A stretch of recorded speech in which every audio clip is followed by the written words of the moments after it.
اللہم صلی علی محمد وعلی آل محمد۔ نظر کن لوگوں کو لگتی ہے؟ حاسدین کی یا کسی کی بھی لگ سکتی ہے۔ دیکھیں، نظر لگنا یہ ایک ریئلٹی ہے اور اس کا ذکر اشارتاً قرآن پاک میں بھی موجود ہے۔ سیدنا یعقوب بن اسحاق بن ابراہیم علیہ السلام، جو حضرت یوسف علیہ السلام کے والد تھے، اور یوسف علیہ السلام کے 11 بھائی جب ان سے ملنے کے لیے مصر آنے لگے اور ان کو نہیں پتا تھا کہ وہ یوسف علیہ السلام ہیں جو عزیز مصر بن چکے ہیں، تو ان کے والد نے ان کو ایک نصیحت کی تھی کہ تم نے ایک دروازے سے سارے بھائیوں نے داخل نہیں ہونا، الگ الگ دروازوں سے داخل ہونا ہے۔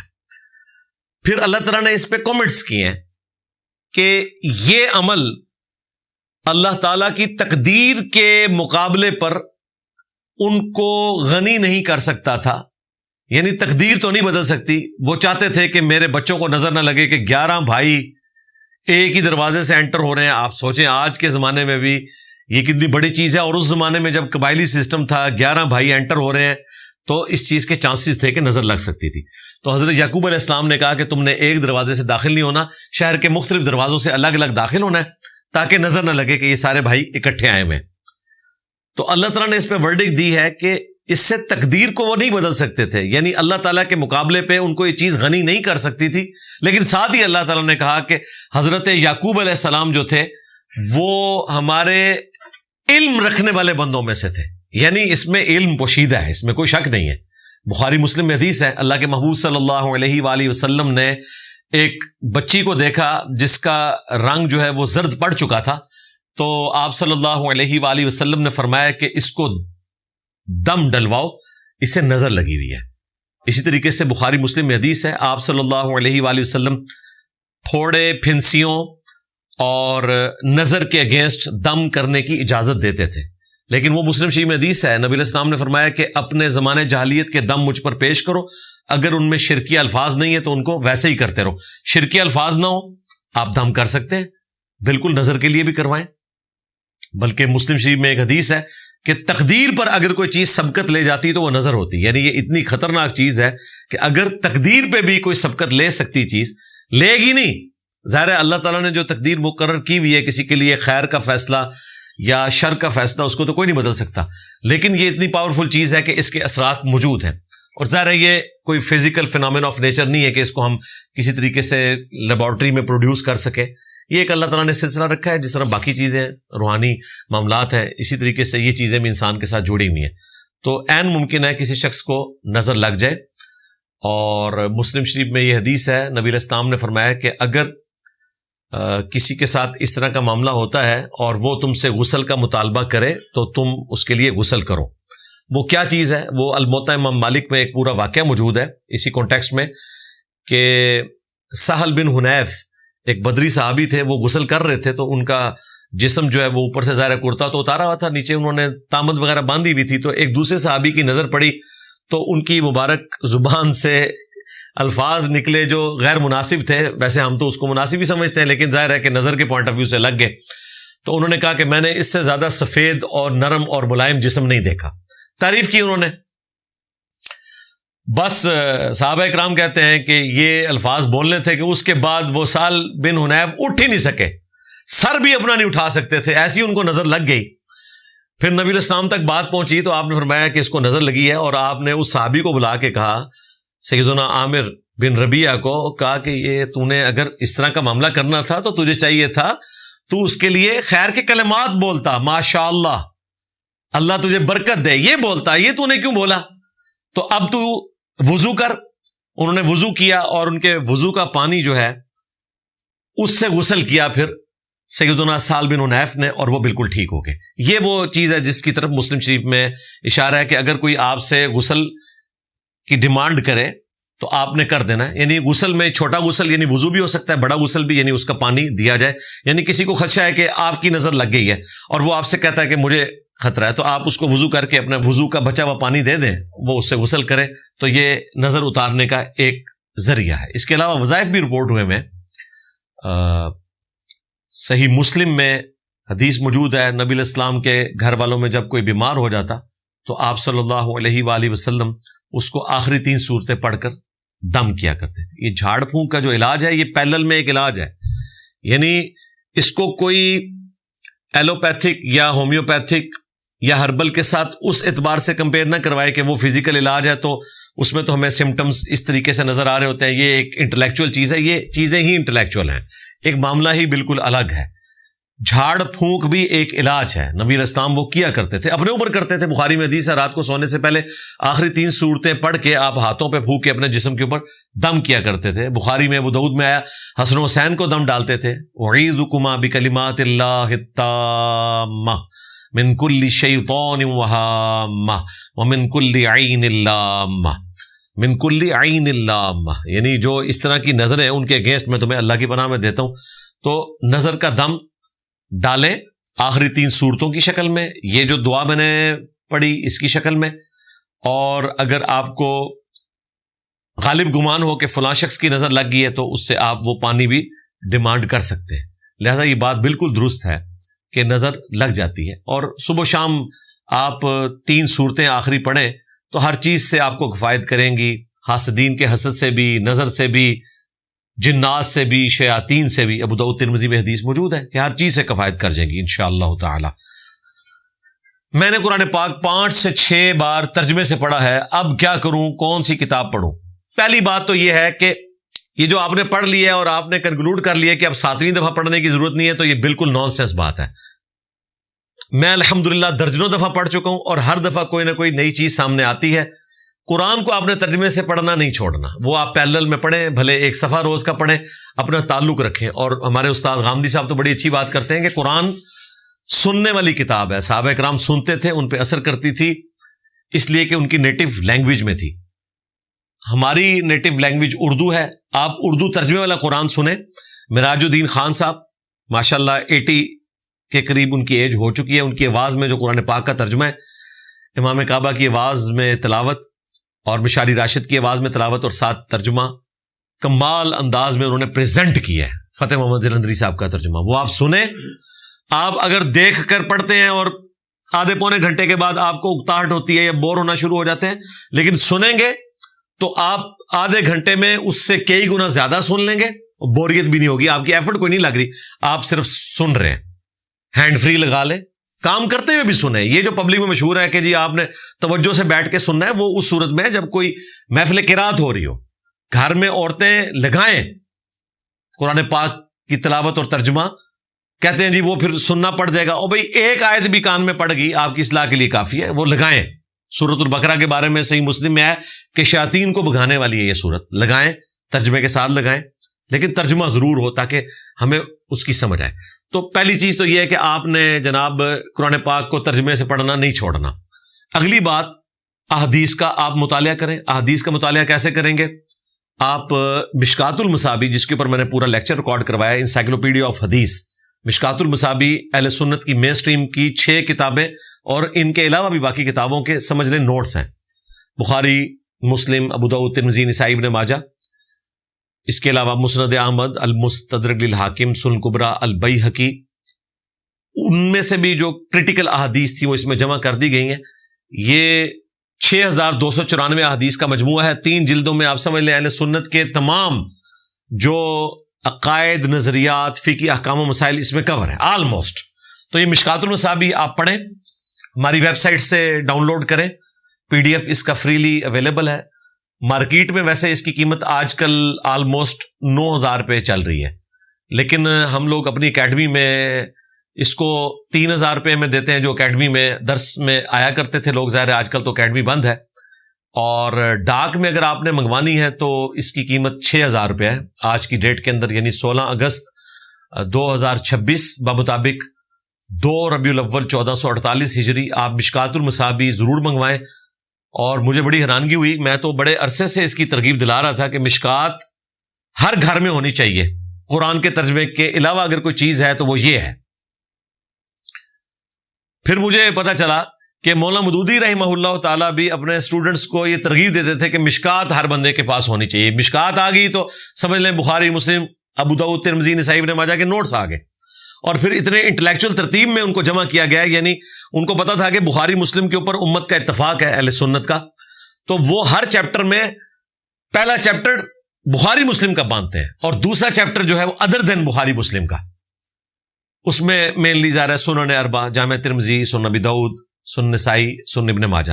پھر جو تیسرا سب چیپٹر ہوتا ہے اس میں چونکہ وہ بعد میں امام ولی الدین تبریزی نے ویلیو ایڈیشن کی تھی امام بغوی کی کتاب مصابیح السنہ میں، تو اس میں انہوں نے جو احادیث چھوٹ گئی تھی کریٹیکل تھی، چاہے وہ بخاری مسلم میں تھی چاہے ادر دین بخاری مسلم، وہ انہوں نے تیسری فصل میں ڈال دی.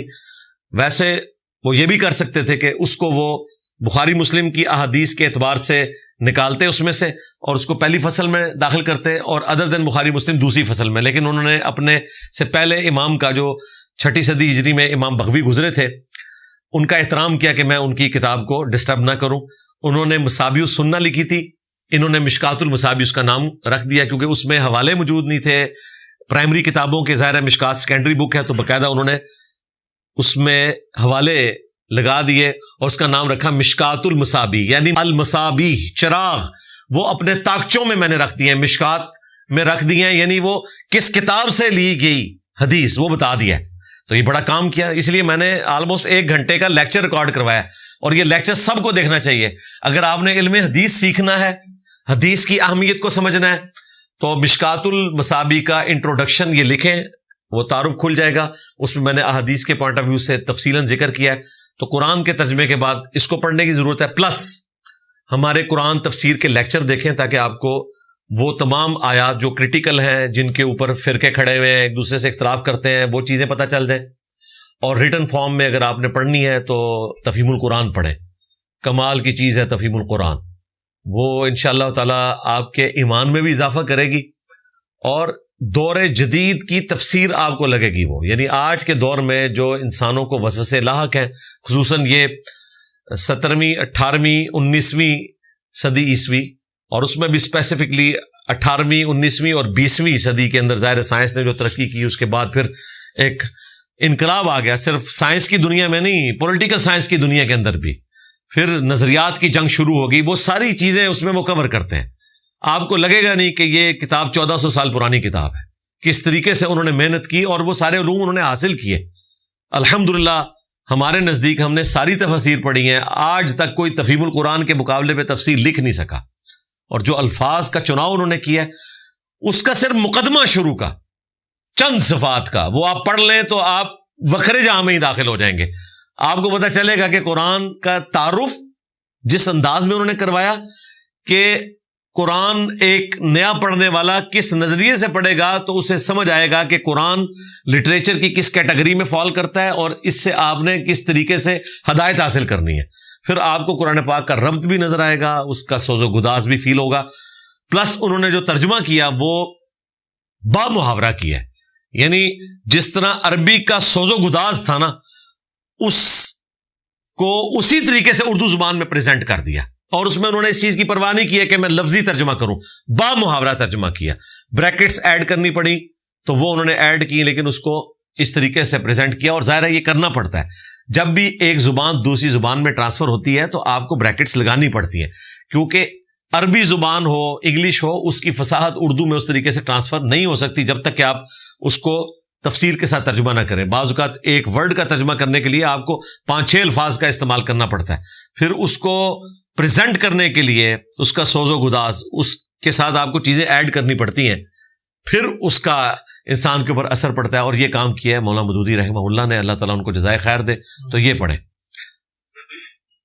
ہم پر دم واجب تھا تو کیا پاکستان آ کر ادا کر سکتے ہیں یا مکہ میں ہی ادا کرنا ضروری ہے؟ جی اس کے اوپر تو اجماع امت ہے کہ اگر کسی شخص نے کوئی ایسی ایکٹیویٹی پرفارم کی حج اور عمرے میں کہ جس کی وجہ سے اس پر دم واجب ہو گیا، دم ہوتا ہے یعنی آپ سمجھ لیں مدنی پینلٹی ہے اللہ تعالیٰ کی طرف سے، تو پھر آپ نے حدود حرم کے اندر جانور قربان کرنا ہے.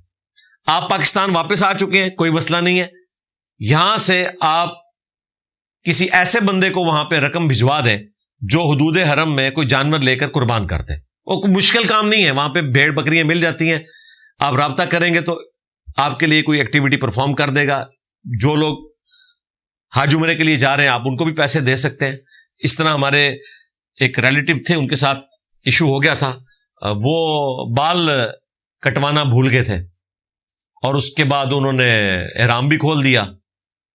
پھر بعد میں ان کو پتا چلا کہ یہ آپشنل نہیں ہے، اوبلیگیٹری ہے. تو کئی مہینوں کے بعد تو ہم نے پھر ان کو مشورہ دیا کہ بھائی آپ نے بال کٹوانے ہیں، ابھی کٹوائیں. اچھا، وہ جو غلطی ہوئی ہے اس کی ریمیڈی بھی آپ نے کرنی ہے، یہ نہیں ہے کہ بال نہیں کٹوانے. تو ابھی تک آپ اگرچہ احرام اتار چکے ہیں لیکن احرام کی پابندیوں میں ابھی تک ہیں آپ، جب تک آپ بال کٹواتے نہیں یا منڈواتے نہیں. اور چونکہ آپ نے اس کے بغیر ہی احرام کھول دیا تھا، اب آپ جو ہے وہ حدود حرم میں ایک جانور بھی قربان کریں گے. اچھا، مجھے ضمناً یاد آ گیا، پچھلی دفعہ میں نے ایک کوشچن کے آنسر میں یہ بات کی تھی کہ ایک بندے نے سوال پوچھا کہ میں جدے آ کے اگر بال منڈواتا ہوں یا کٹواتا ہوں تو میں نے کہا تھا کہ اس کی ضرورت کیا ہے بھائی، آپ حدود حرم کے اندر ہی کریں، وہاں پہ آپ کو سستے نائی بھی مل جاتے ہیں. اگر کوئی بہت بڑی مجبوری بن گئی ہے اور آپ جدے آ کر کٹوانا چاہتے ہیں بال، تو اس وقت تک آپ احرام کی پابندیوں سے نہیں نکلیں گے جب تک کہ آپ بال کٹوا لیتے نہیں ہیں یا حلق نہیں کروا لیتے. دونوں سنت ہے، حلق کروانا افضل ہے. سنت اس اعتبار سے کہ نبی الاسلام نے قصر کی اجازت دی ہے، ورنہ جو ایکچولی جس کو ہم سنت کہہ رہے ہوتے ہیں نا، اس اعتبار سے تو حلق کروانا ہی سنت ہے. ظاہر ہے یہ لمبے لمبے بال جنہوں نے رکھے ہیں وہ بڑے سنبھال کے رکھے ہوتے ہیں، ان کو بال کٹوانا بڑا مشکل نظر آتا ہے، اس لیے بال کٹوانا انسان کا ایک قربانی دینا ہوتا ہے. تو میں نے اس میں پچھلی دفعہ عرض کیا تھا کہ ٹھیک ہے، اگر آپ کی کوئی ایسی مجبوری ہے تو آپ جدے بھی آ کے، چونکہ وہ میقات کے اندر اندر ہی ہے، اگر آپ وہاں پہ ایکٹیویٹی پرفارم کرتے ہیں تو مجبوراً کر سکتے ہیں. اور آپ اس دوران احرام کی پابندیوں سے آزاد نہیں ہوں گے. یہ نہ ہو کہ آپ گاڑی میں بیٹھے اور بھول جائیں کہ آپ محرم ہیں. تو یہ میں نے مسئلہ اجتہاداً بتایا تھا، میرے پاس اس کی کوئی دلیل موجود نہیں ہے، لیکن اس کو ہم کبھی بھی پریفریبلی لوگوں کو اس کی اجازت نہیں دیں گے کہ وہ یہ کرنا شروع کر دیں. کوئی خاص مجبوری کوئی ایسی ہو گئی ہے، ادروائز سنت یہی ہے کہ حدود حرم کے اندر ہی آپ کو بال کٹوانے ہوں گے. یہ میں نے کلیریفیکیشن دے دی کیونکہ مجھے 2-3 دن پہلے والد صاحب نے کہا یہ تم نے کیا مسئلہ بیان کیا ہے، تو میں نے ان کو بتایا میں نے اجتہاداً بات کیا. میں پھر بھی کلیریفیکیشن دے دوں گا، اور اس میں بھی میں نے اسی چیز کی ترغیب دلائی ہے کہ آپ نے حدود حرم کے اندر ہی ایسا کرنا ہے، اور بہتر بھی یہی ہے. اگر کسی شخص نے غلطی سے اپنے سوتیلے باپ کا نام اپنے حقیقی والد کے طور پر تمام سرکاری ڈاکومنٹس پر لکھوا لیا اور انتہائی مشکلات کی وجہ سے اسے تبدیل نہیں کروا سکتا، تو کیا وہ گناہ گار ہوگا یا جنت میں جانے سے روک دیا جائے گا؟ اسے کیا کرنا چاہیے؟ بھائی آپ نے پہلے ہی اتنی بڑی مجبوری لکھ دی ہے، اور ڈاکومنٹس کو تو ظاہر ہے آج کے اس ماڈرن ورلڈ کے اندر اگر آپ باہر کے ملک میں جا رہے ہیں تو ڈاکومنٹس کو چینج کرنا تو بڑا ایشو ہو جاتا ہے.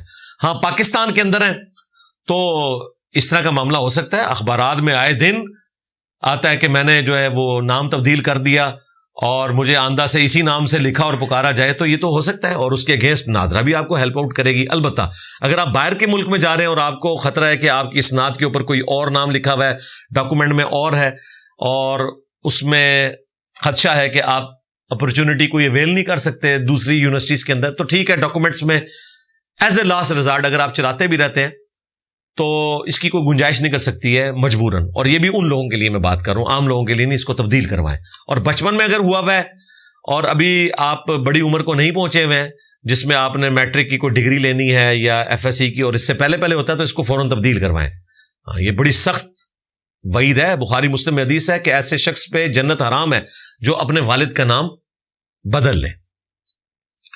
اور صحیح مسلم میں حدیث موجود ہے، مولا علی نے اپنی تلوار کی نیام میں سے ایک صحیفہ نکالا، اس میں نبی الاسلام نے ان کو کچھ وصیتیں لکھوائی بھی تھیں، تو اس میں ایک وصیت یہ تھی کہ جو اپنے باپ کا نام بدل لے اس پہ اللہ کی لعنت، اللہ کے فرشتوں کی لعنت، تمام لعنت کرنے والوں کی لعنت، اور قیامت والے دن اللہ تعالیٰ نہ اس کا کوئی فرض قبول کرے گا نہ کوئی نفل قبول کرے گا. یہ عرب کے لوگ کیا کرتے تھے، یعنی اپنے باپ سے ناراض ہوئے ہیں تو وہ اپنی ولدیت کو کسی اور کی طرف منسوب کر دیتے تھے کہ میں اس کا بیٹا ہوں، اور فخریہ طور پہ کسی بڑے آدمی کی طرف منسوب کر دیتے تھے. ظاہر اس زمانے میں نہ کوئی ڈی این اے ٹیسٹ ہوتا تھا، نہ کوئی نادرہ کا ریکارڈ موجود ہوتا تھا، نہ شناختی کارڈ ہوتے تھے، تو لوگ اس طرح کر لیتے تھے.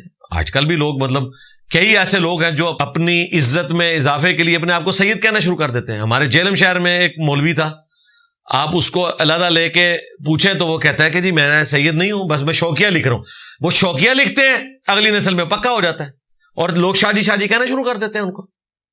اسی طریقے سے ہمارے جیلم شہر میں ایک ڈاکٹر ہیں، وہ اپنے ساتھ سید لکھتے ہیں، اور وہ سید نہیں ہے، مغل فیملی سے تعلق رکھتے ہیں. آگے بچے بھی سید لکھنا شروع کر دیں گے. یہ بڑا خطرناک معاملہ ہے بھائی.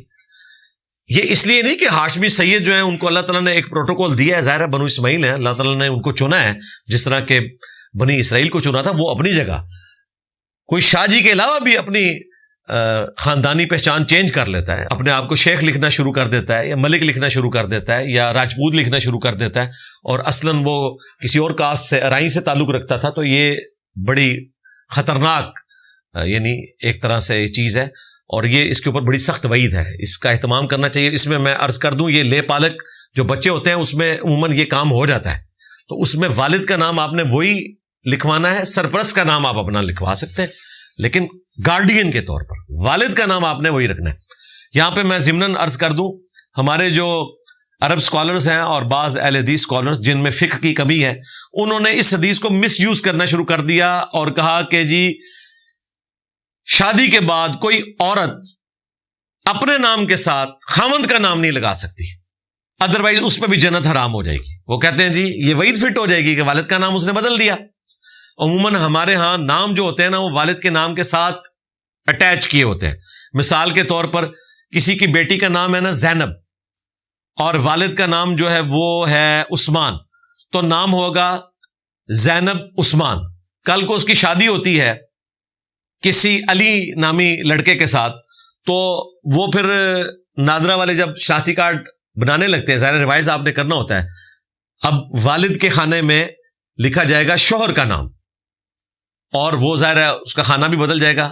پہلے لکھا ہوگا والد کا نام, اب لکھا جائے گا شوہر کا نام. تو ظاہر ہے شوہر کا نام جب اس نے لکھنا ہے تو وہ اس نے وہی لکھنا جو ہے. تو وہ خود سے مشورہ دیتے ہیں کہ جی آپ کا نام تھا زینب عثمان, تو اب ہم آپ کا نام زینب علی کر دیں, چونکہ اب آپ ایک مرد کی طرف منسوب ہیں تو خامند کے. تو لوگ کرواتے ہیں, 99% لوگ یہ کروا لیتے ہیں. میں نے اپنی وائف کا نہیں کروایا تھا, اس وجہ سے نہیں کہ میں اس کو وعید سمجھتا تھا, میں نے کہا یہ اچھا ہی نہیں لگتا, یعنی ایک بڑی غلط حرکت لگتی ہے. اور دوسرا خامند کے ساتھ تو اس کا وقتی رشتہ ہے نا, والد کے ساتھ تو اس کا رشتہ ٹوٹ ہی نہیں سکتا, خامند کے ساتھ تو کسی بھی وقت ٹوٹ سکتا ہے. تو شوہر کا نام وہ تو خانہ ٹھیک ہے, لیکن جو تمہارے والد نے یا والدہ نے نام رکھا تھا وہ میں چینج نہیں کروں گا.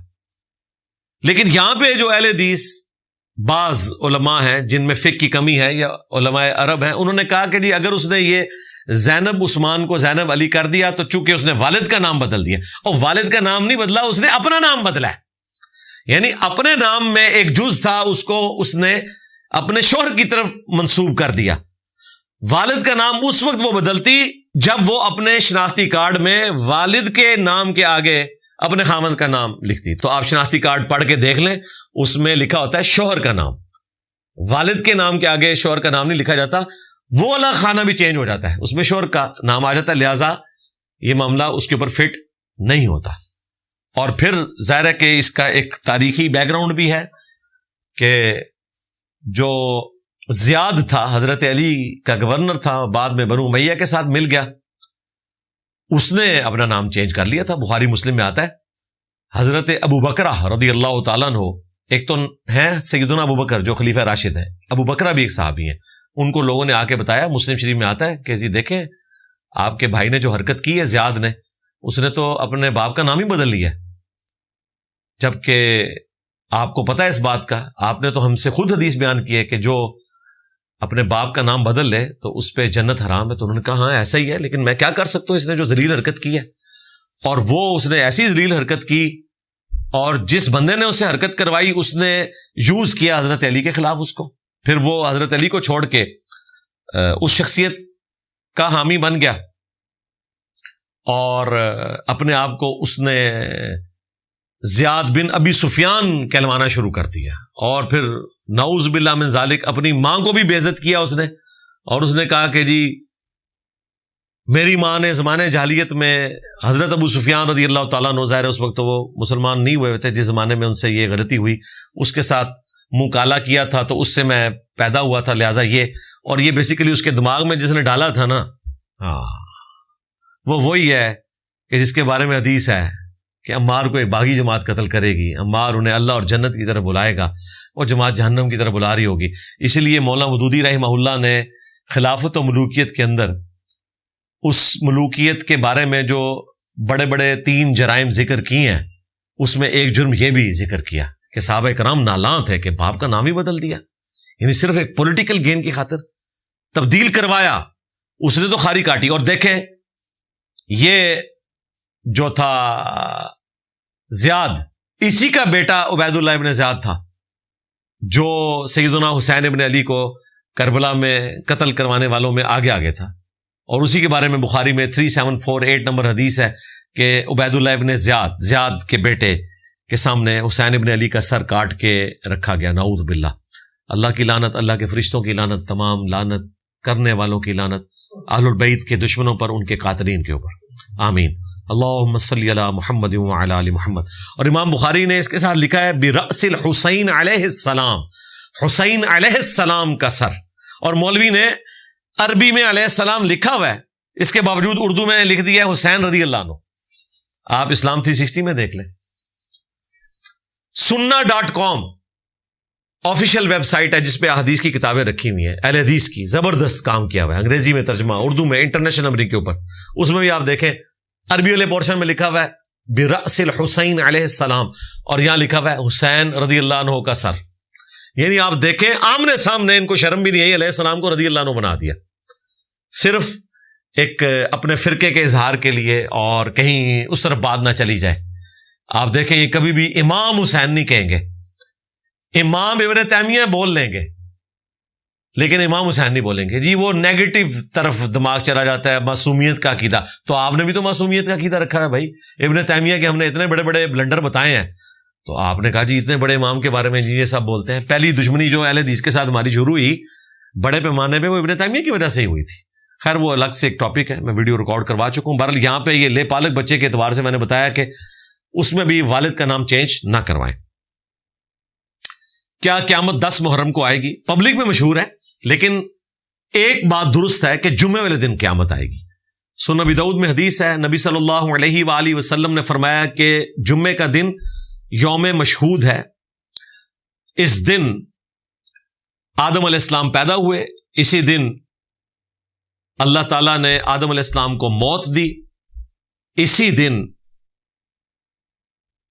قیامت قائم ہوگی. پہلا سور پھونکا جائے گا، اسی دن دوسرا سور پھونکا جائے گا جب لوگ قبروں سے نکالے جائیں گے. یعنی یہ جمعے کا دن. اور اس دن مجھ پر کثرت سے درود پڑھو، بے شک تمہارا درود مجھ پر پیش کیا جائے گا. صحابہ کرام نے کہا یا رسول اللہ جب آپ مر جائیں گے اور آپ کی ہڈیاں مل جائیں گی مٹی میں، یہ الفاظ ہیں جو میں نے انجینئر ریحان طارق صاحب کے حوالے سے کہا تھا نا، سوال پوچھنے پہ پابندی. وہ صحابی کہہ رہے ہیں کہ آپ کی ہڈیاں مل جائیں گی مٹی میں، تو آپ پہ درود کیسے پیش ہوگا؟ آپ نے کوئی 295 نہیں لگائی. آپ نے فرمایا ان اللہ حرم علی الارض ان تاکل اجساد الانبیاء، بے شک اللہ تعالیٰ نے حرام کر دیا ہے انبیاء کے حق میں کہ نبیوں کے جسموں کو مٹی نہیں کھائے گی. تو اس حدیث کے سٹارٹ میں آتا ہے کہ جمعے والے دن اللہ تعالیٰ نے آدم علیہ السلام کو پیدا کیا، ان میں روح پھونکی، اسی دن وہ فوت ہوئے، اور اسی دن قیامت قائم ہوگی. پہلا سور بھی اور دوسرا سور بھی پھونکا جائے گا. 10 محرم کا اس میں ذکر موجود نہیں ہے، اس میں صرف جمعے کا ذکر ہے. تو 10 محرم میں بھی ظاہر ہے 10 محرم کو بڑے بڑے اللہ تعالیٰ کی تقدیر کے فیصلے ہوئے ہیں جو رپورٹ ہوئے ہیں. ایک سابقہ امتوں میں فیصلہ ہوا جو بخاری مسلم میں آئے کہ فرعون کو ڈبویا، موسیٰ علیہ السلام کو نجات دی. اور ایک اس امت میں ایک بڑی چیز اٹیچ ہوگی 10 محرم کو، واقعہ کربلا ہوا. عین ممکن ہے کہ 10 محرم کے حوالے سے کوئی چیز صحت کے درجے میں نہ بھی ہو، تب بھی اجتہاداً کوئی ایسا معاملہ ہو. لیکن چونکہ ہمارے پاس کوئی ایسی چیز موجود نہیں ہے، اس لیے وثوق کے ساتھ ہم صرف جمعے کے دن کی بات کریں گے. مسلم امہ ٹیکنالوجی میں کیسے آگے بڑھ سکتی ہے جب ایران کے جوہری پروگرام کو امریکہ روک رہا ہے اور پاکستان کو اپنے میزائل رینج بڑھانے کی اجازت نہیں دی جا رہی؟ ان پابندیوں کے تحت مسلمان عملی طور پر کیا اقدامات کر سکتے ہیں؟ بھائی پابندیاں تو پہلے تھی، پاکستان پھر بھی نیوکلیر پاور بن گیا، بنا ہی ہے نا. پاکستان نے اس دنیا میں رہتے ہوئے چیزوں کو گین کیا، اس کے لیے اچھے وقت کا انتخاب کیا گیا. امریکہ پھنسا ہوا تھا رشیا کے ساتھ کولڈ وار میں، اور پھر افغان وار والا معاملہ ہوا، اسی دوران پاکستان نے اپنے آپ کو ڈیولپ کر لیا.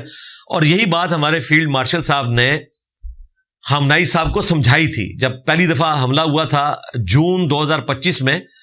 تو خامنائی صاحب کو انہوں نے یہی بات کی تھی کہ ہم نے اچھے وقت میں یہ کام کر لیا تھا، آپ فی الوقت اس معاملے میں پیچھے ہٹ جائیں. اور یہ چیز پبلکلی آ چکی ہوئی ہے، اس لیے میں یہ بیان کر رہا ہوں، یہ کوئی میرے پاس راز نہیں تھا. تو آپ اچھے وقت کا انتظار کریں، ابھی آپ اس معاملے میں بیک فٹ پہ جائیں. اور دیکھیں بعد میں جانا ہی پڑا نا، الٹیمیٹلی ظاہر ہے اتنا بڑا نقصان. اب تو 2-3 دن پہلے رپورٹ آئی ہے کہ 100 سے زیادہ جہاز ان کے تباہ ہوئے ہیں. اب مجھے بتائیں ایویشن کے 100 جہاز تباہ ہو جائیں جس ملک کے, اور پچھلے 30-40 سال میں ایویشن کے سب سے زیادہ حادثات اس ملک میں ہوئے ہوں, کیونکہ انٹرنیشنل مارکیٹ سے وہ پرزے خرید نہیں سکتے, اس وجہ سے وہاں ہوائی حادثات بہت ہوتے ہیں. اور دیکھیں ایک طرف سعودیہ اور ایران کی آپس میں اتنی ٹسل تھی, اور دوسری طرف سعودی ایئر لائن کے ذریعے سب سے زیادہ زائرین جو ہیں وہ ایران سے حج اور عمرے کے لیے آتے ہیں, کیونکہ وہ اعتبار نہیں کرتے اپنی ایئر لائن کے اوپر, وہ کسی وقت بھی گر سکتی ہے. ان کا تو پریزیڈنٹ گر گیا ہیلی کاپٹر کے حادثے کے اندر, یہ ان کے ساتھ ایک چیز اٹیچ ہے. تو اس طرح کے معاملات کے اندر اچھے وقت کا انتظار کرنا چاہیے. لیکن ایک چیز کہ سائنس اور ٹیکنالوجی میں آپ ترقی تو کریں نا. آپ اگر اسلحہ نہیں بنا سکتے تو جاپان کو دیکھیں, جاپان آلموسٹ صفحہ ہستی سے اس اعتبار سے مٹ گیا تھا کہ ورلڈ وار 2 کے بعد شکست فاش ہوئی تھی, 2 ایٹم بم گرے. کوئی سوچ سکتا تھا کہ دوبارہ سے وہ زندہ ہوگا؟ انہوں نے کہا کہ ٹھیک ہے ہم اس معاملے میں نہیں جائیں گے. انہوں نے ٹیکنالوجی میں ترقی کی کہ آج جاپانی چیزیں امریکہ میں بھی ٹیکنالوجی کے پوائنٹ آف ویو سے سپیریئر مانی جاتی ہیں.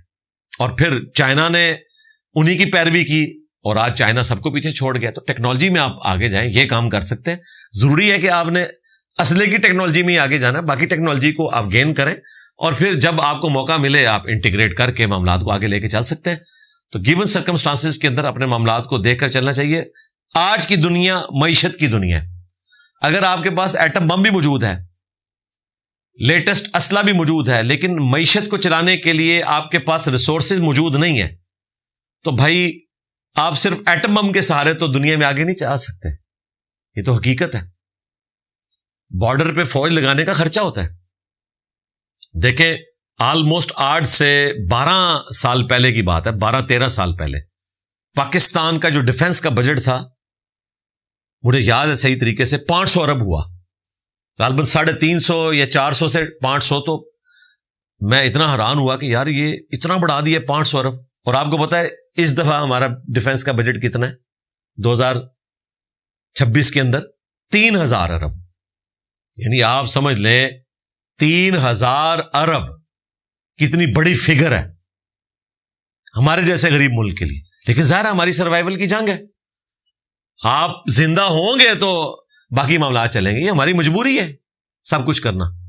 تو ہمارا ملک ایک ایکسیپشن ہے اس اعتبار سے کہ ہم سیکورٹی اسٹیٹ ہے. ادروائز جن ملکوں نے ورلڈ وار 2 کے بعد جنگ ہارنے کے باوجود یہ فیصلہ کیا کہ ہم ٹیکنالوجی میں ترقی کریں گے, آج وہ دنیا کو لیڈ کر رہے ہیں. جرمنی دیکھ لیں, جرمنی پوری دنیا سے ٹکر لے کر کھڑا ہوا تھا, اور اس مینٹل ہٹلر کی وجہ سے انہیں کتنا نقصان اٹھانا پڑا. کسی نے سوچا تھا؟ آج دنیا کی 5 جو بڑی ٹیکنالوجی کے پوائنٹ آف ویو سے کنٹریز ہیں ان میں سے ایک ہے وہ, اور ٹاپ کے جو 10 ممالک ہیں معیشت کے پوائنٹ آف ویو سے ان میں جرمنی آتا ہے.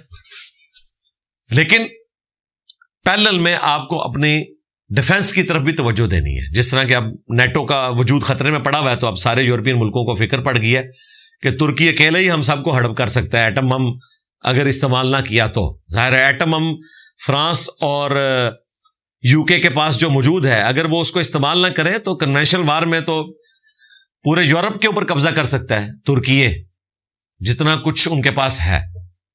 تو ٹیکنالوجی میں آپ ترقی کریں. باقی یہ طریقے سے معاملات چل رہے ہیں اور انشاءاللہ تعالی چلتے رہیں گے, کوئی فرق نہیں پڑتا. ایک بار درود شریف پڑھنے سے 10 درجے بلند ہوتے ہیں. 1 درجے سے کیا مراد ہے؟ یہ جنت میں جا کے پتہ چلے گا کہ جنت کے درجات سے مراد کیا ہے. ویسے تو احادیث کے اندر بخاری مسلم میں ملتا ہے کہ تسبیحات کے فرق کے ساتھ بھی یعنی اتنے اونچے درجات کا فرق ہے جتنا زمین پہ بیٹھا ہوا شخص ستاروں کو دیکھ رہا ہوتا ہے. اب اس کی کیفیات کیا ہیں وہ جنت میں جا کے پتہ چلیں گی. باقی یہ بات بالکل درست ہے. صحیح مسلم میں تو اتنی حدیث ہے کہ جو شخص ایک دفعہ دروشی پڑھے اللہ تعالیٰ اس پر 10 رحمتیں نازل فرمائے گا. اللہم صلی علی محمد وعلی آل محمد. لیکن یہ حدیث جب سنن نسائی میں آتی ہے اس میں آگے الفاظ ہیں کہ 10 گناہ بھی معاف کر دے گا, 10 نیکیاں بھی دے گا, اور 10 درجات بھی بلند کرے گا. اس میں 4 چیزیں ہیں, 3 یہ بھی ایڈ ہو گئی ہیں. تو یہ بالکل درست ہے. درود شریف کی کثرت کرنی چاہیے, اور اوبلیگیٹری درود وہ ہے جو نماز میں اللہ تعالیٰ نے ہمارے لیے مقرر کر دی ہے, وہ ہم نے پڑھنا ہے. ایک مجلس میں ایک دفعہ صلی اللہ علیہ وآلہ وسلم کہنا یا اللہم صلی علی محمد وعلی آل محمد کہنا وہ کافی ہے. ہر دفعہ کہیں تو افضل ہے، لیکن ایک دفعہ کہہ لینا کافی ہے. درود شریف پہ تو میری کئی ایک ویڈیوز ہیں. درود شریف سے متعلق 30 احادیث، وہ ماسٹر پیس میری ویڈیو ہے، ربیع الاول کے موقع پر میں نے ریکارڈ کروائی تھی، وہ آپ ضرور دیکھیں. جب انسان کوئی نیکی یا صدقہ کرتا ہے تو زبان سے وہ اللہ کا شکر ادا کرتا ہے اور تکبر کا اظہار نہیں کرتا، لیکن دل میں بلا قصد یہ احساس آتا ہے کہ میں نے بہت اچھا کام کیا. کیا دل میں آنے والے اس خود پسندی کے خیال پر گناہ ہوگا؟ گناہ نہیں ہوگا بھائی، یہ فرشتے کی طرف سے تھپکی آتی ہے. ہاں، یہ ذہن میں رکھیے گا. صحیح مسلم میں حدیث ہے، ایک صحابی نے عرض کیا یا رسول اللہ، بعض اوقات ہم کوئی اچھائی کا کام کرتے ہیں، لوگ ہماری تعریف کرتے ہیں جبکہ ہماری خواہش نہیں ہوتی. تو آپ نے فرمایا کہ یہ اللہ کے بندوں کے لیے دنیا میں انعام ہے. یہ اس سے بھی اگلا ورژن ہے جو آپ بیان کر رہے ہیں. آپ نے تو اپنے دل میں سوچا نا، کوئی تعریف بھی کر دے کہ یار اس نے یہ اچھا کام کیا ہے، اس کی وجہ سے تو ظاہر ہے انسان کے دل میں خیال آ سکتا ہے. تو نبی الاسلام نے فرمایا اگر خواہش نہیں ہے، اس طرح کی تعریف آ گئی، اللہ تعالیٰ کا انعام ہے. تو آپ کا دل اگر مطمئن ہے اس معاملے میں، تو یہ بھی شیطانی وسوسہ ہے کہ آپ نیکی کرنے پر جو خوش ہو رہے ہیں اس کے اوپر آپ فکر مند ہونا شروع کر دیں، کیونکہ آپ نے اس خوشی کا اظہار تو کسی کے سامنے نہیں کیا کہ میں نے یہ کر دیا. آپ اپنے اندر میں خوش ہو رہے ہیں. یہ تو آپ کے ایمان کی علامت ہے کہ آپ کو نیکیوں پہ خوشی نصیب ہو رہی ہے اور گناہ کے اوپر ملامت. بخاری مسلم میں وہ حدیث ہے نا ابن مسعود سے موقوفاً کہ مؤمن کے لیے چھوٹا سا گناہ بھی ایسا ہے جیسا کہ اس کے سر کے اوپر کوئی پہاڑ رکھ دے، اور منافق کے لیے بڑے سے بڑا گناہ ایسا ہے جیسے ناک پہ مکھی تھی اور اس نے اڑا دی، اسے پرواہ بھی نہیں ہوتی. تو مسلمان تو ظاہر ہے اس اعتبار سے بڑی کرٹیکل سوچ رکھتا ہے.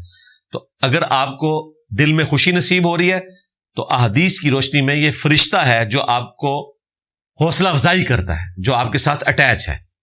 جو صحیح مسلم میں حدیث ہے کہ ہر انسان کے ساتھ ایک شیطان اور ایک فرشتہ اٹیچ ہے. اور بقیہ الفاظ جو ہیں وہ امام ابن جریر طبری نے لیے ہیں صحیح سند سے کہ فرشتہ اچھائی کی طرف بلاتا ہے اور اس کے اوپر حوصلہ افزائی کرتا ہے، اور شیطان جو ہے وہ برائی کو مزین کر کے پیش کرتا ہے اور وہاں پہ حوصلہ افزائی کرتا ہے.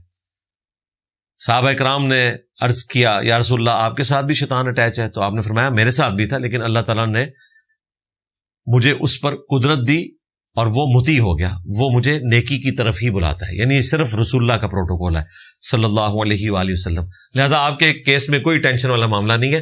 دل میں خوشی ہو رہی ہے، ہونی چاہیے. خوشی ہوگی تو آپ اگلی نیکی کریں گے نا، خوشی نہیں ہوگی تو اگلی نیکی کیسے کریں گے؟ نیکی کے اوپر خوش ہونا یہ اللہ کی طرف سے انعام ہے آپ کے لیے. ہاں، جب آپ اس کی بنیاد کے اوپر لوگوں سے عزت افزائی کروانا شروع کرتے ہیں، جس طرح کے لوگ حج کر کے آتے ہیں اپنے نام کے ساتھ حاجی لکھنا شروع کر دیتے ہیں، دوسرا حج کر لیں یا دوسرا عمرہ کر لیں تو الحاج لکھنا شروع کر دیتے ہیں، اور خود سے اپنے نام میں بول کے کہتے ہیں جی حاجی فلاں، حاجی فلاں. تو ظاہر ہے کہ یہ آپ اظہار کر رہے ہیں نا اپنی نیکی کا. حالانکہ سب سے بڑی نیکی کوئی انسان کر سکتا ہے تو نماز پڑھنا ہے. ہزاروں حج بھی ایک نماز کا مقابلہ نہیں کر سکتے. ہاں، یہ کنسنسس ہے اس کے اوپر کہ ایک وقت کی نماز جو ہے وہ پورے حج کے اوپر بھاری ہے، اس حوالے سے کہ نماز کفر اور اسلام میں فرق ہے. حیران کن بات ہے کہ لوگ حج کر کے آ جاتے ہیں اور نماز نہیں پڑھتے. بہت کم لوگ ہیں جو اس روٹین کے بعد چینج ہوتے ہیں. لوگ دنیا داری میں آتے ہیں، یہ ہمارے جتنے بڑے لوگ ہیں آپ دیکھیں کتنے انہوں نے حج کیے ہوئے، لیکن اسی طریقے سے روٹین چل رہی ہے ان کی، حرام خوریاں بھی اسی طریقے سے چل رہی ہیں. تو اپنے دل میں خوشی محسوس کرنا نیکی کے اوپر، تو یہ اللہ تعالیٰ کی طرف سے تھپکی ہے. حق مہر دے کر زبردستی اور دھمکیاں دے کر پورا حق مہر واپس لینے والے شوہر کے بارے میں آپ کیا کہتے ہیں؟ ایسے شوہر پہ اللہ کی لعنت، اللہ کے فرشتوں کی لعنت، تمام لعنت کرنے والوں کی لعنت. تو اب نکاح اس کا کہاں باقی رہ جائے گا؟ حق مہر کے عوض ہی تو وہ عورت حلال ہوئی تھی اس مرد کے لیے. تو اس طریقے سے وہ حق مہر واپس نہیں لے سکتا. اور یہ اتنا کریٹیکل مسئلہ ہے کہ سورۃ النساء میں آیا کہ طلاق کی صورت میں بھی اگر تم نے ڈھیروں ڈھیر سونا دیا ہوا ہے تو وہ بھی واپس نہیں لو. پھر اللہ تعالیٰ فرمایا کہ تم نے نفع اٹھایا اس عورت سے تو وہ مال اس کے پاس رہنے دو، سوائے ایک استثناء کے. وہ بخاری مسلم میں رپورٹ ہوا ہے کہ اگر کوئی عورت جان چھڑانا چاہے اپنے خامن سے، اور اس کا ذکر اشارتاً قرآن میں بھی موجود ہے سورۃ النساء کے اندر، اور وہ کہے کہ تو مجھے آزاد کر دے، اس کے عوض میں اتنا حق مہر کا پورشن تمہیں دیتی ہوں، تو آپس میں کوئی اس طرح طے کر لیں تو وہ عورت اس طریقے سے معاملات کو کر سکتی ہے. لیکن یہ زبردستی حق مہر لینے کا معاملہ یہ بالکل غلط ہے. حق مہر جو ہے وہ معجل ہو غیر معجل ہو یہ ادا کرنا ہے آپ نے.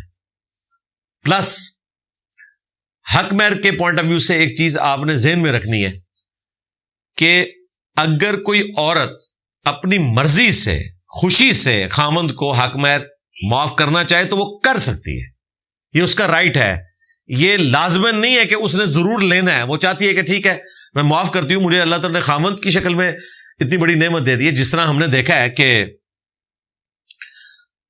جب خاندانی لوگ اپنی عورتوں کو بیاہتے ہیں اور اچھا رشتہ مل جائے تو حق مہر وہ بڑا نامینل سا اپنی بیٹیوں کے اگینسٹ لکھواتے ہیں. وہ کہتے ہیں کہ جب بیٹی دے دی تو حق مہر کی کیا اہمیت ہے, تو یہ بھی وہ کرتے ہیں. حالانکہ یہ چیز پریفریبل ہے کہ عورت کا حق مہر کم ہو, یعنی مرد کے لیے ظاہر اس نے کما کے دینا ہے, لیکن اگر وہ زیادہ ڈیمانڈ کرے تو آپ نے دینا ہے.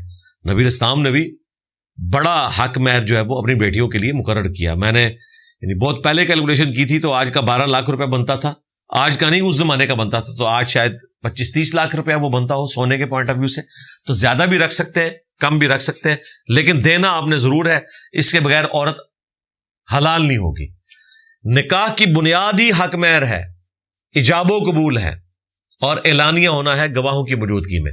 خطبہ نکاح جو ہے یہ تو سنت ہے, خطبہ اگر نہیں بھی پڑھا گیا تو ایک سنت عمل رہ گیا. اصل چیز ہے ایجاب و قبول, حق مہر, اعلانیہ گواہوں کی موجودگی میں. اور اگر لڑکی کنواری ہے تو چوتھی چیز آپ ایڈ کر لیں, ولی کی اجازت. سندھ میں کاروکاری کے بہت کیسز روزانہ کی بنیاد پر ہوتے ہیں. ہر روز کہیں نہ کہیں کسی لڑکی کا قتل کیا جاتا ہے. اس پر روشنی کیا روشنی ڈالیں جی, اس کے اوپر تو سیاہی پھینکنی چاہیے. یہ تو سندھ کی گورنمنٹ کا کام ہے نا اس طرح کے معاملات کو دیکھے. اور ظاہر ہے جب پولیس میں اس طرح کے واقعات رپورٹ ہوتے ہیں تو قانون حرکت میں آتا ہے. یہ جو رسومات ہیں ان کا اسلام سے کوئی لینا دینا نہیں. اور نہ غیرت کے نام کے اوپر قتل جو کیا جاتا ہے ہمارے کے پی کے اندر, وہ کوئی اسلامک ایکٹیویٹی ہے جو پرفارم کی جا رہی ہوتی ہے. میرے والد صاحب جماعت المسلمین میں ہیں. میری کئی بار بحث ہوئی کہ سب کو کافر مت بولے, سب مسلمان ہیں. وہ کہتے ہیں تو بھی کافر ہے. ظاہر ہے ان کو یہی کہنا چاہیے. میں کیا کروں, آپ صبر ہی کریں بھائی. ظاہر ہے وہ جس غلط ڈگر کے اوپر چل پڑے ہیں تکفیری سوچ کے اوپر, اس کا علاج قرآن و سنت میں موجود ہے, بشرطے کہ وہ ہدایت حاصل کرنا چاہیں. اگر ایک شخص نے آنکھیں بند کر لی آپ اس کو نہیں اٹھا سکتے. اٹھائیں گے آپ اس کو جو سویا ہوا ہے, جگا لیں گے. اب یہ جو تکفیری جماعت ہے ظاہر ہے علمی طریقے سے اگر ہم ان کو قائل کریں تو ان کو بتائیں گے کہ احادیث میں آپ سے متعلق خبریں ہمیں نبی علیہ السلام نے پہلے ہی دے دی تھی. 4108 نمبر حدیث ہے سنن نسائی کے اندر کہ خوارج قیامت تک نکلتے رہیں گے اور ان کا آخری گروہ دجال کے ساتھ مل کر مسلمانوں کو قتل کرے گا. یعنی وہ ہوں گے مسلمان لیکن دجال کے ساتھ ملے ہوئے ہوں گے خارجی. یہ قیامت تک نکلیں گے. بخاری مسلم میں حدیث ہے بت پرستوں کو چھوڑ دیں گے, مسلمانوں کو قتل کریں گے. بالکل یہی ہے. ہمارے جو اکیڈمی کے ممبر ہیں عثمان بھائی, ان کو جماعت المسلمین والے کہتے ہیں کہ تم جو مرتد ہوئے ہو کیونکہ تم نے ہماری جماعت چھوڑی ہے, جب کبھی ہماری حکومت آئی تو تمہیں قتل مرتد کی سزا کے تحت ایگزیکیوٹ کیا جائے گا. ہاں تو وہ تو پیرلل میں ایک نظام بنائے ہوئے ہیں. تو یہ خارجی ہیں, مسلمانوں کی تکفیر کرتے ہیں. دیکھیں ہمارے پلیٹ فارم کی خوبی ہے کہ ہم نے اپنے مخالفین سے جن سے ہم علمی اختلاف رکھتے ہیں اتنا شدید اختلاف کیا ہے علمی دلائل کی روشنی میں, اس کے باوجود یہ کہا ہے کہ نمازیں ان کے پیچھے پڑھنی ہے, چندے ان کو دینے ہیں, ان کی مشتوں سے الگ نہیں ہونا. کیوں؟ ہم یہ سمجھتے ہیں کہ کتاب و سنت کی روشنی میں ہم اس کو جسٹیفائی نہیں کر سکتے کہ مسلمانوں کی جمعیت سے کسی کو الگ کیا جائے. یہ جو کچھ بھی ہے ہمارے بھائی ہیں اور یہ ہم نے نبی علیہ السلام سے سیکھا. صحیح بخاری میں 694 نمبر حدیث ہے, نبی علیہ السلام نے فرمایا اے ابو ہریرہ ان قریب ایسے امام آئیں گے جو تمہیں غلط نمازیں پڑھائیں گے, تم ان کے پیچھے نماز پڑھ لینا, ان کی غلطی کا وبال گناہ انہی پر ہوگا, تمہاری نماز درست ہوگی. اور 695 نمبر حدیث کمال ہے, وہ سیدنا عثمان بن عفان کا فتویٰ موجود ہے. جب ان کو محصور کر دیا ان کے گھر میں بلوائیوں نے, تو ایک صحابی نے آ کر عرض کیا کہ ہمارے امام تو آپ ہیں. اس زمانے میں امام مسجد اور پولیٹیکل لیڈر امام وہ ایک ہی ہوتا تھا. تو ہمارے امام تو آپ ہیں لیکن مسجد پہ فتنے کے امام کا قبضہ ہے, ہمیں خدشہ ہے کہ اس کے پیچھے نماز پڑھ کے ہم گنہگار نہ ہو جائیں. آپ ہمیں کیا حکم دیتے ہیں؟ حضرت عثمان اگر ہماری طرح کے ہوتے تو غصہ نکالتے کہ بھائی چھوڑو ان کو, لعنت بھیجو, تم 1.5 اینٹ کی مسجد اپنی الگ بنا لو. انہوں نے کہا نہیں, نماز ہی مسلمانوں میں ایک اجتماعی نیکی کا کام ہے. نیکی کے کاموں میں ان کا ساتھ دو, برائی میں ان سے الگ رہو. وہی جو قرآن میں آیا وَتَعَاوَنُوا عَلَى الْبِرِّ وَالتَّقْوَى وَلَا تَعَاوَنُوا عَلَى الْإِثْمِ وَالْعُدْوَانِ. اس پہ امام بخاری نے باب باندھا ہے, باغی اور بدعتی کے پیچھے نماز پڑھنا درست ہے. کمال چیز ہے یہ. ہم نے جب یہ حدیث ایکسپلور کر کے پبلک کے سامنے رکھی ہے تو اب وہ لوگ جو کل تک کہتے تھے ایک دوسرے کے پیچھے نماز نہیں ہوتی, وہ کہتے ہیں جی اس میں تو بدعتی کا ذکر ہے, جی اگر کوئی کلمہ گو مشرک ہے فلاں ہے اس کا ذکر. تو بھائی پہلے تو اپنے بزرگوں پہ لعنت بھیجو نا, جو کہتے تھے کہ بدعتی کے پیچھے نماز درست نہیں ہے اور جعلی روایتیں پیش کرتے تھے. ہم نے تو حضرت عثمان کا فتویٰ پیش کر دیا ہے. سیدنا عثمان سے بڑھ کر کون تھا؟ جن کی لائف سٹیک پہ لگی ہوئی ہے, خلافت سٹیک پہ لگی ہوئی ہے, ان مخالفین کے بارے میں کہہ رہے ہیں کہ ان کے پیچھے نمازیں پڑھو. اس سے بڑی اور کیا بات ہو سکتی تھی؟ تو نمازیں آپ نے ان کے پیچھے پڑھنی ہے. یہ جماعت المسلمین والے کسی کے پیچھے نماز نہیں پڑھتے, وہ کافر کہتے ہیں. علمی اختلاف کریں, ہم بھی سمجھتے ہیں کہ مسلمانوں میں کروڑوں کی تعداد میں ایسے لوگ ہیں جن کے عقیدوں میں شرک پایا جاتا ہے, لیکن وہ کلمہ گو مشرک ہے, کافر مشرک نہیں ہے. ان کے اوپر حکم اسلام والا لگے گا. یہ معاملہ آخرت کے ساتھ متعلق ہے کہ اللہ تعالیٰ ان کے ساتھ کیا کرتا ہے. دنیا میں ہم ظاہر کے اوپر فتویٰ لگائیں گے کہ جو شخص ہمارے نبی کو مانتا ہے آخری پروفٹ کے طور پر, قرآن کو محفوظ سمجھتا ہے, ہمارے قبلے کی طرف منہ کر کے نماز پڑھتا ہے, اللہ کو ایک مانتا ہے, اگر جزیات میں کہیں اس میں کوئی غلطی موجود ہے تو ہم علمی طریقے سے اس کی اصلاح کی کوشش کریں گے اور اسی سے فائدہ ہوگا, ادروائز تو اصلاح کا دروازہ بند ہو جائے گا. تو آپ کے والد صاحب سے ہم ریکویسٹ کریں گے کہ آپ اپنی آخرت کی فکر کریں. مسلمان کو اگر آپ کافر کہہ رہے ہیں تو بخاری مسلم میں حدیث ہے جس نے کسی مسلمان سے کہا اے کافر اے فاسق, دونوں چیزیں ہیں. تو اگر اس میں وہ چیز موجود نہیں ہے تو وہ فتویٰ اس کی طرف لوٹ آئے گا. ہاں ذہن میں رکھیے گا. صحیح ابن حبان میں اور اسی طریقے سے تفسیر ابن کثیر میں بلعام بن باورا سے متعلق جو آیات آئیں سورہ الاعراف کے اندر 175 176 جو کتے کی مثال دی گئی کہ وہ زبان ہانپتا ہے, اس کانٹیکسٹ میں صحیح سند سے یہ حدیث لے کے آئے. نبی علیہ السلام نے فرمایا مجھے اپنی امت کے معاملے میں سب سے زیادہ خدشہ اس بندے سے متعلق ہے جو اپنے پڑوسی کے اوپر تلوار تان لے گا اور کہے گا اے مشرک. تو صحابہ کرام نے کہا کہ مشرک کون ہوگا؟ آپ نے فرمایا جو تلوار تان رہا ہوگا نا وہ شرک کے زیادہ قریب ہوگا بنسبت اس کے کہ جس کو وہ مشرک کہہ رہا ہوگا. اسی وجہ سے صحابہ کرام فتوے نہیں لگاتے تھے, نمازیں پڑھ لیتے تھے. مجھے بتائیں مولا علی کو کافر کہا ہے خوارج نے. احادیث میں بھی اتنی سخت الفاظ ہیں بخاری مسلم میں کہ دین سے ایسے نکل جائیں گے جس طرح شکار میں سے تیر نکل کے آر پار ہو جاتا ہے, اس میں خون کا نشان بھی نہیں رہتا, یعنی اس طرح وہ الگ ہو جائیں گے. پھر بھی مولا علی المصنف ابن ابی شیبہ میں پوچھا گیا یہ کافر ہیں؟ کہا کہ کافر نہیں ہے, انہوں نے کفر سے نفرت کی ہے اسی لیے تو میرے خلاف آئے ہیں کہ انہوں نے سمجھا میں کافر ہو گیا ہوں. پوچھا گیا منافق؟ ان کا منافق نہیں ہے, نمازیں اتنی لمبی پڑھتے ہیں. منافق ہوتے ہیں تو قرآن تو کہتا ہے منافق بڑی چھوٹی نماز پڑھتا ہے. کافر بھی نہیں منافق بھی نہیں. تو کہا یہ ایک قوم ہے جنہوں نے ہم سے بغاوت کی ہے. تو یہ ہمیں خلفاء راشدین نے سکھایا ہے کہ جو آپ کو کافر کہ آپ نے اس کو کافر نہیں کہنا. صحیح بخاری میں موجود ہے سیدنا سعد ابن ابی وقاص نبی علیہ السلام کے ماموں اور اوریجنل والے ہمارے ماموں پلس فاتح ایران پرشین امپائر گرانے والے قادسیہ میں, ان کے بارے میں امام بخاری لے کر آئے ہیں کہ وہ کہا کرتے تھے کہ خوارج فاسق ہیں, کافر نہیں ہے. حالانکہ صحابہ کرام کو وہ کافر کہتے تھے. تو کفر ان پہ لوٹنا چاہیے تھا حدیث کے تحت, لیکن صحابہ کرام نے ظاہری کلمے کا احترام کیا کہ ٹھیک ہے یہ کلمہ پڑھتے ہیں. تو یہ آپ کو بھی کرنا چاہیے. آپ اختلاف کریں اور پھر آؤٹ پٹ اپنی بتائیں نا آپ کی کیا ہے. آؤٹ پٹ یہ ہے کہ آپ نے نفرتیں پھیلائی ہیں, کوئی بندہ توحید پہ نہیں آیا. میرے پاس بھی آئے تھے یہ آلموسٹ کوئی 7-8 سال پہلے, پورا ایک گروپ اکٹھا ہو کے میں نے ایک ہی سوال ان سے کیا. جب یہ بار بار کہہ رہے تھے جی امام وقت اور امام وقت امام وقت, میں نے کہا جی امام وقت اور امام وقت وہ اپنا کہتے ہیں جماعت المسلمین کا. میں نے کہا جی مجھے بتائیں جب اوریجنل جماعت المسلمین موجود تھی نبی علیہ السلام کی تربیت یافتہ صحابہ کرام کی, تو اس وقت جو امام کے خلاف کھڑا ہوا کہتے جی پکا کافر ہے وہ بھی. میں کہا روزہ قائم رکھنا جی اپنا. ان کو تو اندازہ ہی نہیں تھا کہ وہ آگ ادھر گئے ہیں. میں نے کہا بتاؤ کہ نبی صلی اللہ علیہ وآلہ وسلم کے بعد پہلا امام وقت کون تھا؟ تو کہنے لگے سیدنا ابو بکر. تو میں نے کہا ان کے خلاف جو کھڑے ہوئے مرتدین یا منکرین زکوٰۃ یہ وہ کہتے ہیں کافر ہیں کیونکہ امام میں وقت کے خلاف کھڑے ہوئے. میں نے کہا ٹھیک ہے رکو ذرا صبر کرو آگے چل. سیدنا عمر کو تو اس فتنے سے نہیں گزرنا پڑا, ان کے مخالفین ویسے ہی کافر تھے پرشین اور رومن. سیدنا ان کے لیے بھی وہ تیار ہو گئے.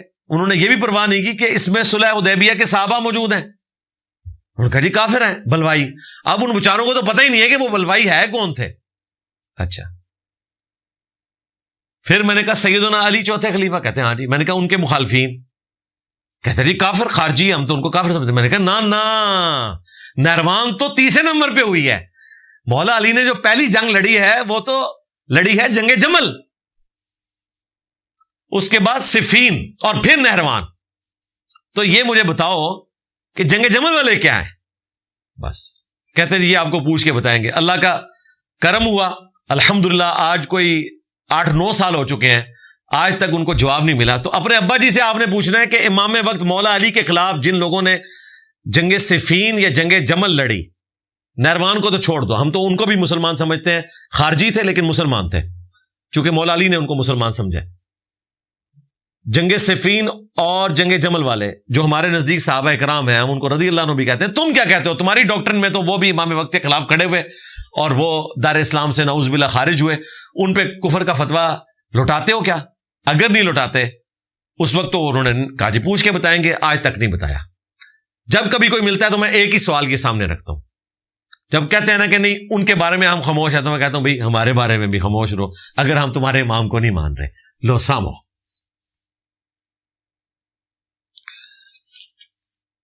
نماز میں جب سورہ فاتحہ کے بعد کوئی سورت پڑھی جائے, خاص سورت کے شروع سے پڑھی جائے یا درمیان سے, تو کیا قرات سے پہلے بسم اللہ پڑھی جائے گی یا اعوذ باللہ؟ صحیح مسلم میں حدیث ہے کہ جب آپ نے پہلی دفعہ سورۃ الفاتحہ پڑھنی ہے پہلی رکعت میں, تو اعوذ باللہ من الشیطان الرجیم پڑھنا ہے, اور اس کے بعد بسم اللہ الرحمن الرحیم اور پھر سورۃ الفاتحہ. اور بقیہ کی رکعتوں میں ڈائریکٹ آپ نے بسم اللہ سے سورۃ الفاتحہ شروع کرنی ہے. فاتحہ کا پروٹوکول ہے کہ بسم اللہ کے ساتھ ہے اور پہلی دفعہ اعوذ باللہ کے ساتھ, اور اس کا ذکر قرآن میں بھی ہے سورۃ النحل کے اندر کہ جب بھی قرآن کی قرات کرو فاستعذ باللہ من الشیطان الرجیم, تو اللہ تعالیٰ کی پناہ طلب کیا کرو شیطان مردود کے اگینسٹ. پہلی دفعہ تو آپ نے کرنا ہے. اسی طریقے سے قرآن بھی تلاوت کر رہے ہیں تو آپ نے اعوذ باللہ سے شروع کرنا ہے. بیچ بیچ میں سے اگر آپ نے پڑھنا ہے تو جب آپ سورت کا آغاز کریں گے تو بسم اللہ پڑھیں گے. اگر بیچ میں سے آپ پڑھ رہے ہیں, مثلا آپ نے رات کے وظائف کرنے ہیں, تو آپ اعوذ باللہ من الشیطان الرجیم پڑھ چکے, اس کے بعد آپ نے سورۃ البقرہ کی آخری 2 آیات رات کا وظیفہ ہے, بخاری مسلم میں ہے کہ ہر چیز سے کفایت کریں گی, تو بسم اللہ پڑھنی ضروری نہیں. اعوذ باللہ من الشیطان الرجیم پڑھا, ڈائریکٹ پڑھیں آمن الرسول بما انزل الیہ من ربہ والمؤمنون. لیکن اس کے بعد رات کا وظیفہ ہے سورۃ الملک. سورۃ الملک آپ سٹارٹ سے پڑھ رہے ہیں, جو جامع ترمذی میں حدیث ہے کہ جنت میں لے جانے والی یہ سورت 30 آیات کی, سٹارٹ سے پھر آپ بسم اللہ پڑھیں گے. اسی طریقے سے رات کے وظائف میں آخری 3 سورتیں ہیں, تو جتنی دفعہ وہ سورتیں پڑھیں گے ہر دفعہ ہر سورت سے پہلے بسم اللہ پڑھیں گے, کیونکہ آپ آغاز سے پڑھ رہے ہیں. آغاز سے پڑھیں تو بسم اللہ پڑھیں گے, بیچ میں سے پڑھیں چاہے نماز میں ہے, نماز کے علاوہ ہے, آپ نے صرف پہلی دفعہ اعوذ باللہ من الشیطان الرجیم پڑھنا ہے. اسی طریقے سے تلاوت کر رہے ہیں, جس طرح ہم نے دیکھا سٹیجز کے اوپر تلاوت ہوتی ہے تو ایک ٹرینڈ بن گیا ہے, لوگ پڑھتے ہیں اعوذ باللہ من الشیطان الرجیم بسم اللہ الرحمن الرحیم. جائز ہے, پڑھ لیں, کوئی مسئلہ نہیں, لیکن جو سنت عمل ہے وہ یہی ہے کہ سورت کے آغاز میں بسم اللہ پڑھی جائے گی. بیچ میں سے کوئی آیت پڑھتے ہیں یا آیات پڑھتے ہیں تو آپ نے بسم اللہ نہیں پڑھنی, پہلی دفعہ اعوذ باللہ من الشیطان الرجیم پڑھ لینا کافی ہے. میری ساس نے ایک دربار سے پودا لا کر گھر میں لگایا اور کہا کہ یہ تمہارے نام کا ہے, دعا کرو اگ جائے. لیکن وہ پودا نہیں بڑھا اور مرجھا گیا, شاید جولائی کی گرمی کی وجہ سے. اس بنیاد پر میری ساس اور شوہر نے مجھے منحوس کہہ کر طلاق دے دی. اب میں چاہتی ہوں کہ لوگوں تک یہ بات پہنچے کہ اس پیر بابا کے دربار کی وجہ سے میرا گھر اجڑ گیا, حالانکہ میں خود پیر بابوں پر یقین نہیں رکھتی.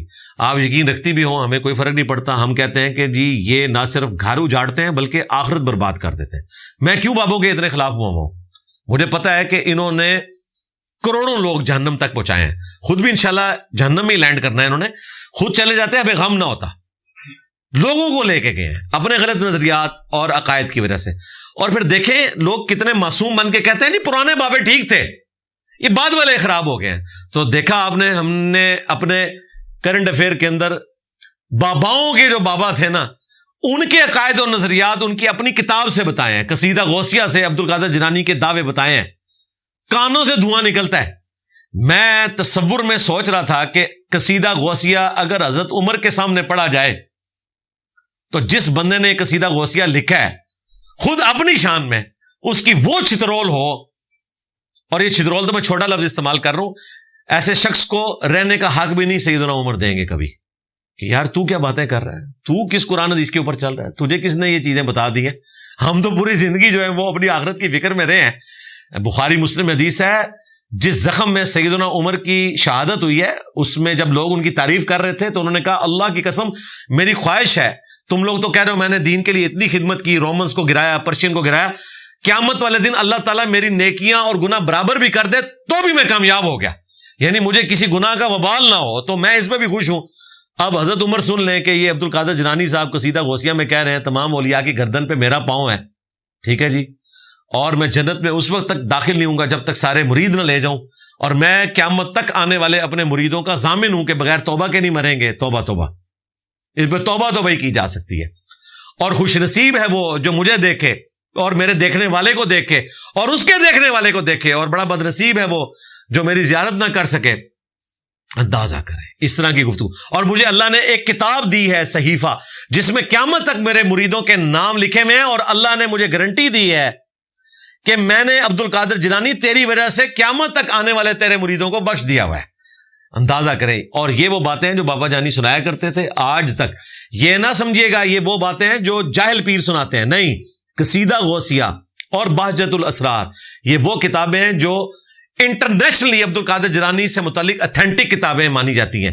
غنیت الطالبین میں پھر بھی لوگ اختلاف کرتے ہیں, اس میں بالکل کوئی اختلاف نہیں ہے. اس لیے تو وہ بتایا نا کہ بابا جانی کے جب ابا جان قصیدہ غوثیہ پڑھتے تھے تو چارپائی ہوا میں بلند ہوتی تھی. یہی کچھ لکھا ہوا ہے نا اس میں یہ بھی لکھا ہوا ہے کہ جناب قیامت تک آنے والا جو زمانہ ہے وہ میری بارگاہ میں پیش ہوتا ہے, مہینے اور دن پیش ہوتے ہیں, مجھے ساری خبریں دیتے ہیں جو کچھ ہو چکا اور جو کچھ ہونے والا ہے. تو ظاہر ہے اس کے بعد چارپائی اڑنی چاہیے. میرا خیال ہے شیطان جو ہے نا وہ چرپائی اٹھا کے نا باپا جانی کے والد صاحب کی تو وہ ناچتے ہوں گے, جس طرح کہ بلے شاہ نے نچ کے مرشد بنایا تھا. وہ کہتے ہوں گے کمال ہے جی کہ شے پڑھی جے تسی اللہ کے بندو.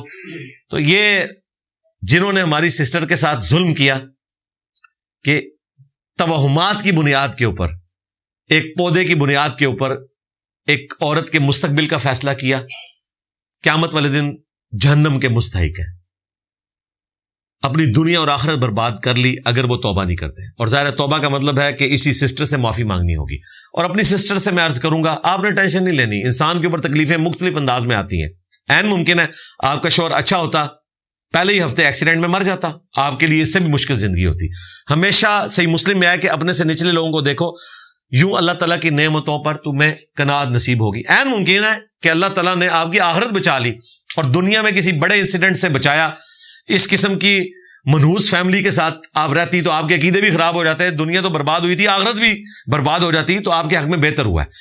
لیکن چونکہ آپ نے سوال بھیجا تھا میں نے پبلکلی اس کو پڑھ دیا تاکہ باقی لوگ اس سے درس عبرت حاصل کریں, اپنی اصلاح کریں. میں نے بارہا بتایا اپنے ریلیٹیوز کے پوائنٹ آف ویو سے بھی, باقی لوگوں کے پوائنٹ آف ویو سے بھی, کہ پیروں فقیروں نے بڑے تعویذات آفر کیے اور کہا کہ اگر یہ لے کے جاؤ گے تو اولاد ہوگی, لیکن اس کے بغیر ہی ہوئی الحمدللہ. وہ خام خواہ ان کے کھاتے میں ڈل جانی تھی. ہمارے جو شاید بھائی ہیں, ابھی کچھ عرصہ پہلے ان کا ماشاءاللہ بیٹا پیدا ہوا, انہوں نے عمار نام رکھا اس کا بیٹے کا. تو وہ بتا رہے ہیں میری والدہ ابھی پتہ نہیں کہاں سے تعویذ لا رہی تھی, میں نے اپنی وائف کو اسٹرکٹلی منع کیا اور انہوں نے کہا جی اب تو کچھ نہیں ہوگا. بابے نے بدوا بھی دے دی اور وہ بدوا ایسی لگی ہے کہ عمار پیدا ہو گیا الحمدللہ.